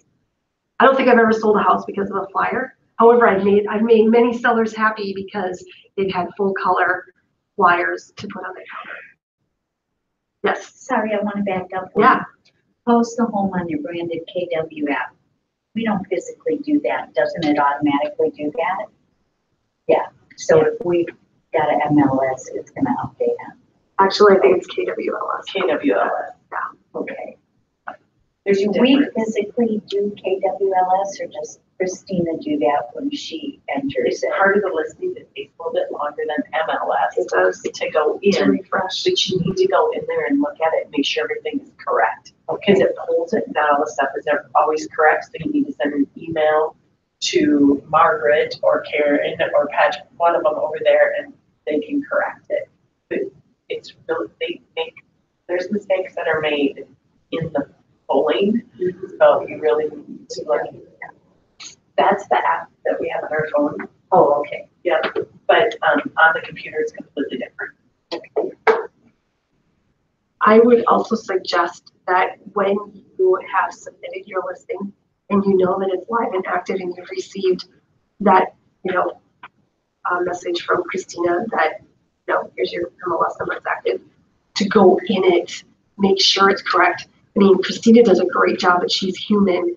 And whenever humans are involved, there's a possibility of errors, and maybe we've written it down incorrectly on the input form too. So make sure it's correct and send your seller a link and let them know that you're going to do that. So that's part of my marketing plan is I tell them that after it's been entered and it's active, I'm going to send you a link. Please tell me if anything needs to be added, changed, or corrected so that we can do it, because the more eyes that are on it, the better to make sure that it's accurate information. I mean, they're just going to thank you. Yeah, they're just going to thank you. Share it with their friends. Yeah, tell them to share it. Exactly. Good point, Deb. And it just shows them that you're human too, that we're dealing with humans, and that your intention is to make everything accurate and correct, rather than backtracking, having them find it. Oh, I see my listing, and we really have 4 bedrooms and it says free, and now you have to backpedal. So if you had looked at it and sent it to them to look at, now you're the hero, not the bad guy for making a mistake. One thing that we didn't catch on one of our listings, John Buckingham was doing an open house for us on one of our listings. And Danelle came in and she's like, Deb, do you know that the tax records don't connect to that house? And so I click on it, it was the right tax ID number. Yeah. But it clicked to a different house. Oh, wow. It's still not fixed. It's been a month and a half. Crazy. Wow. And see, But out of your I never control, caught it. Yeah. However, if you are preempting that to say, hey, I noticed that this is such an Right, a tax record in under additional forms. And it's a realistic problem. Huh? That's where, when we talked to Karen here, and then North Star, I mean, it's been ongoing for 6 weeks. Wow. Because it's a realistic issue and they don't have any control. Yeah.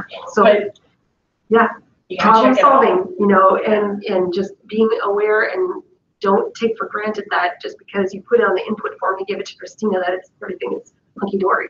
Right. Problems happen. Distribute just listed notices to neighbors, encouraging them to tell family and friends about the home.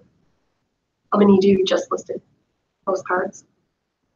Yeah, sometimes I do too. Not every time, sometimes I do. It depends. So Depends you on the property. print out postcards with the picture of the home and And you can order them really inexpensively from Vista would Prints. you write a note in there or just pop them in the mail? Yeah, just With pop the them. mailing label? Yeah, Yeah. exactly. Okay. It's just a quick, inexpensive, quick way to just get the Touch listing. people. Yeah, exactly.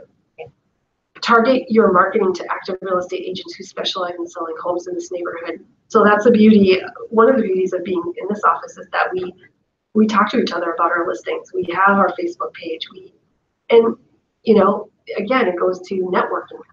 How many agents who do real estate, the type of real estate other than what we do we know that when we have that special property, that we can talk to about it for them to bring a buyer. One of the things that goes along with this is reverse prospecting. How many have ever done reverse prospecting in here? That you've had a listing and you've clicked on reverse prospecting, and it shows you the agents who have buyers who have special searches that your property just showed up in. And now it gives you the opportunity to be calling those realtors and say, hey, I have this new listing and I see through reverse prospecting that you have a buyer who might potentially be looking for this type of property. And now you have the opportunity to have a great communication talk with that agent. They know that you're professional and that you're working to get your seller's house sold, and maybe they didn't see it. And by calling them, it drew attention.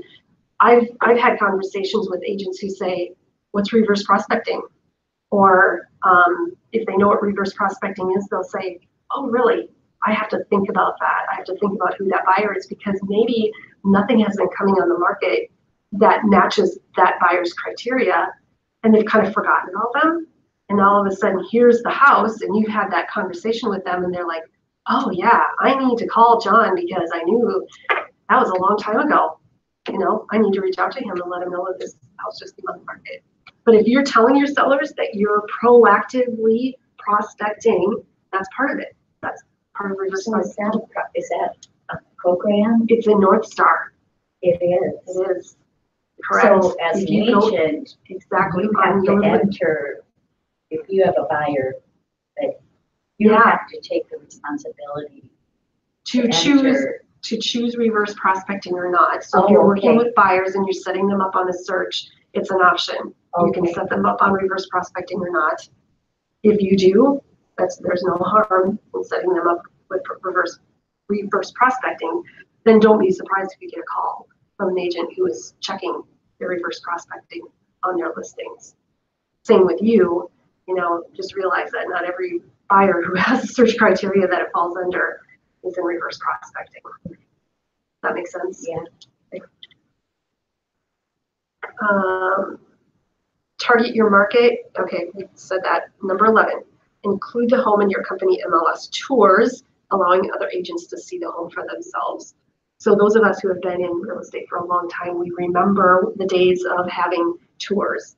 We don't do that here. Not many companies do weekly tours any longer. However, if you're working with a team or working with others in the office who occasionally you go have lunch and then you go preview, you can share that on your marketing plan to say, hey, this is a practice that we do. You can talk about your experience right here in Ignite that every week you're previewing 10 homes and that you take other agents along with you. Any questions about that? Create an open house schedule and market and host the open house to promote the property to prospective buyers. Very important. Sellers want to know if you're going to open homes and how many and how often and what time. Target active buyers and investors in your database who are looking for homes in this price range and area. Provide the seller with weekly updates. Hugely important, because the feedback that they receive, the communication that they have with you is going to be an indicator of many, many things. One of them is, are we priced right? And are we doing the right things to get buyers to come through? That communication piece is number 14. I think it should be 1 myself. Okay, where are we here? All right, we're gonna watch this video. I watched it about a week and a half ago, and I don't like it. So I want you to watch it with a critical eye, and then we're gonna talk about it. Is that fair?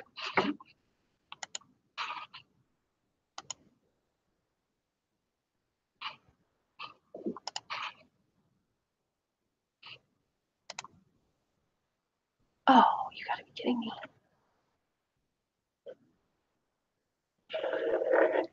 Jinxed it.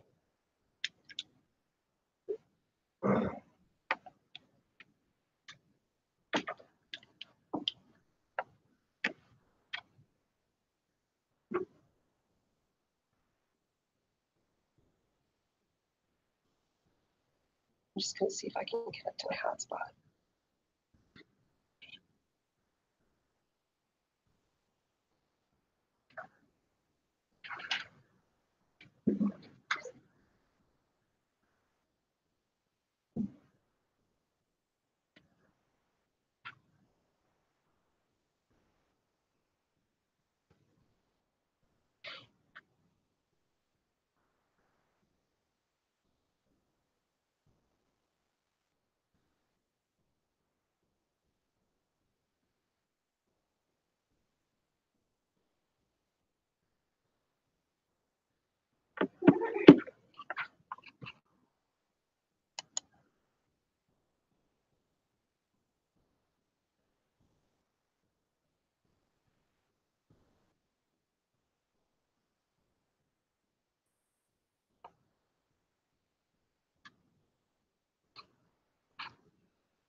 Hi. Any luck? It's not connecting for me, and I couldn't even get on my own hotspot. So When you click on here, what does it say?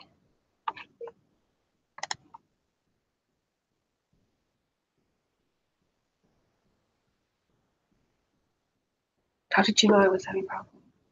Yeah, came and grabbed me. Okay. Is there two? I think I'm connected to two.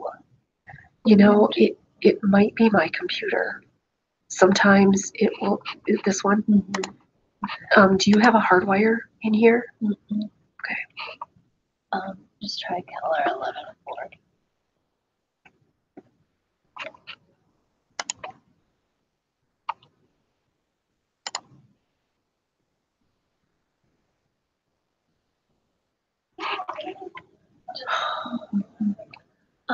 Okay, we can do a couple of things. I have a laptop that Okay. you could try, or you could try restarting, and I would be shocked if that didn't work.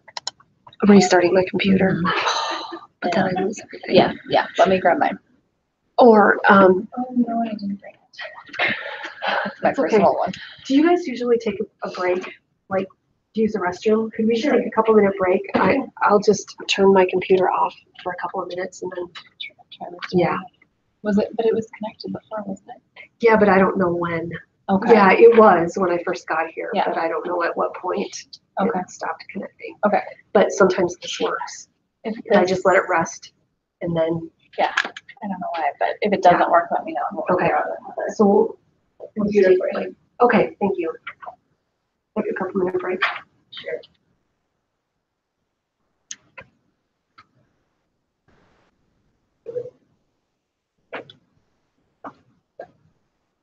Sorry about that, you guys.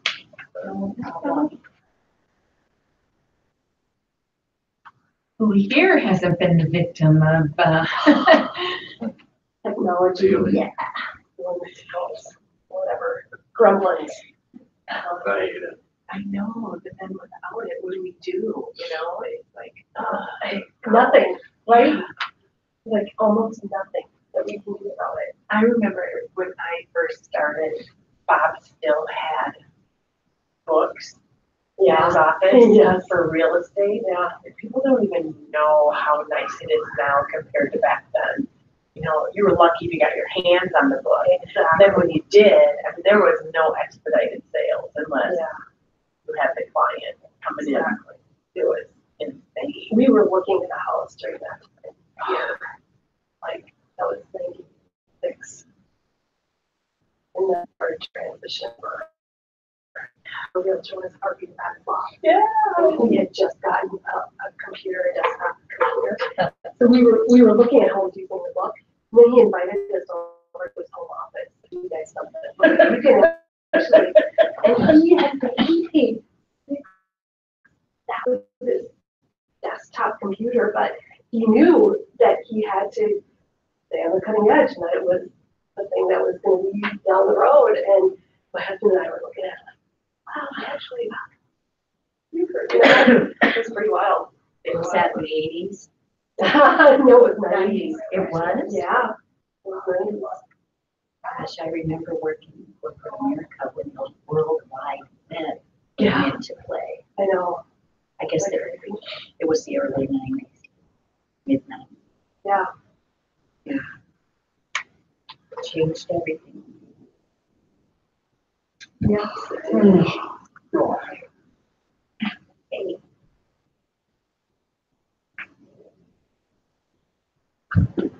Yeah. Well, guess what that might be saying?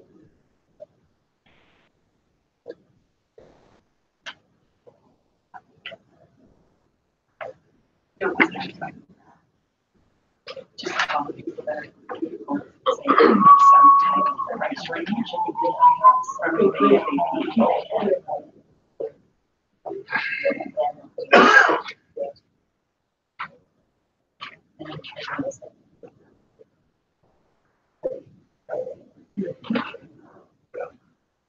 What I'll be doing is changing this Yes.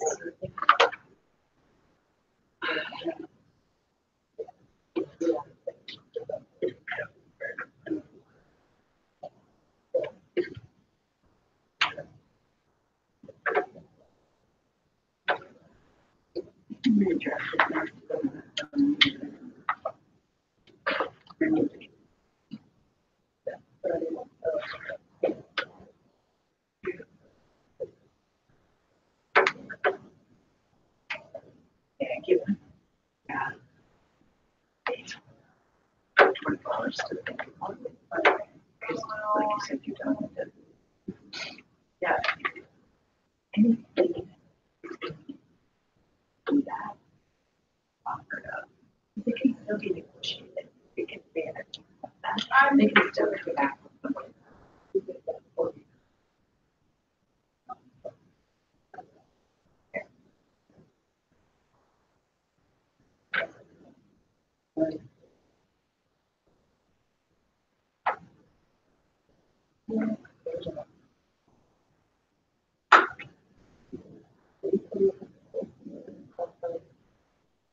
This is Brad, what he's, you know, if truly chime in on this, if losing the inspection continues and you want to come back and negotiate that, I think the sooner you can come back with an answer to negotiate it, because you don't want to put them up against, you personally put up against the timeline, because you're the one, if you're the Oh, yeah, you absolutely. can lose out. You can Yeah, not have that right. amendment signed, Yeah, and it is what it is, or Right. they can walk, you know, on both sides. yeah. This is fun. Ignite session 6. I know. I just. Oh, yeah, this was a party here last night. That I didn't come to, and apparently you didn't either. Give you $100 at closing towards the payment bill, watch out of the house district. I wouldn't even mention it. Okay. Anyway. See you later. Yeah, it's just based on the fact that they're not doing anything, but we've been told this is what the sellers want to do.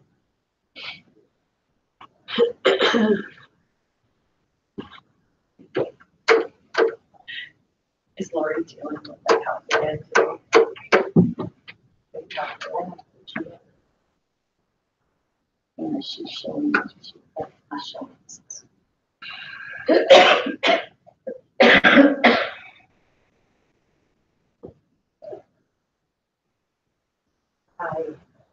Still nothing.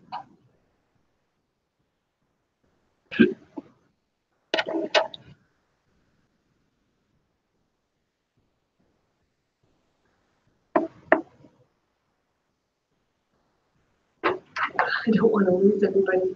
We've got to spend the time. Actually, I'd love to see that because I'm not doing an open house for Lori this week. are you?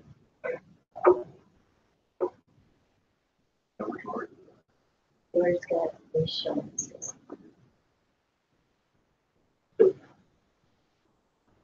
one time. Sure.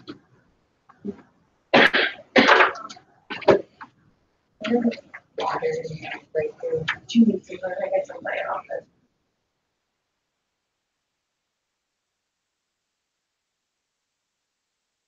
I figured out that I've got one.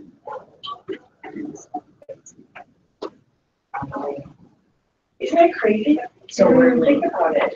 well, I'm allergic to pollen, so it's gonna be a long time. Oh, you want to? Are you leaving? Yeah. Oh, I don't think that Yeah, allergy you're welcome. is- It's gonna be everywhere. Even going up Mayowood Road towards, towards the office, Yeah, just so much flooding. really? Yeah. All that new construction that's going on over by Salem, Oh, yeah. I think it's causing a lot Oh, of I drainage bet it issues. is. Oh, man. I've seen big equipment out, digging into manholes, and that they're probably trying to break up some of the ice that's causing problems for drainage, so.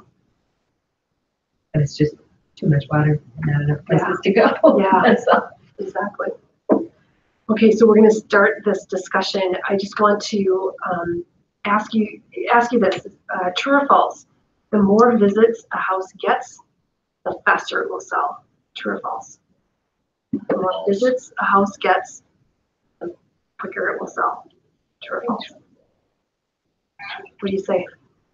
I'd say true Yeah. off the top of my head because more people it's a come to numbers numbers game. game. You could get Exactly. Yeah, exactly. The okay. whole idea is to get the most amount of people through that house as soon as you can. And that's why those first 2 weeks on the market are so crucial, because it's going to tell you whether you have it priced right or not.